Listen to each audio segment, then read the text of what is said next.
Kontroversi puisi Sukmawati Soekarno Putri di Indonesia Fashion Week 2018 pekan lalu menuai sorotan di sejumlah daerah di tanah air. Di Makassar, Sulawesi Selatan, Forum Umat Islam Bersatu Sulawesi Selatan mengadukan Sukmawati ke Mapolda Sulawesi Selatan lantaran puisinya dinilai sebagai delik pidana penistaan agama. Meski telah meminta maaf di hadapan publik, namun kontroversi puisi Ibu Indonesia yang dibacakan Sukmawati Soekarno Putri di acara Indonesia Fashion Week 2018 pekan lalu terus menuai sorotan di tanah air.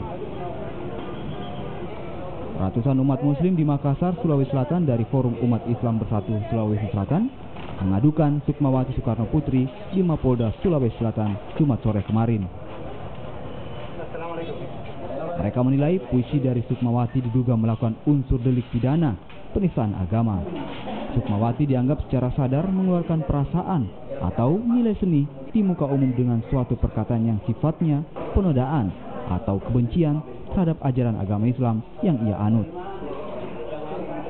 Dilaporkan ini Sukmawati Soekarno. Kami melaporkan dia karena atas perbuatan dugaan tindak pidana yang dilakukan oleh Sukmawati. Perbuatannya ini memenuhi unsur pidana, unsur delik. Kenapa? Karena ada kesengajaan di dalam. Kesengajaan itu ada dua sifatnya. Yang pertama itu kesengajaan dia sadar dan kesengajaan yang memang disengaja, tanpa sadarnya dan disengaja juga. Aduan dari Forum Umat Islam Bersatu Sulsel diterima oleh Kepala SPKT Polda Sulsel, AKBP Adi Resnandar.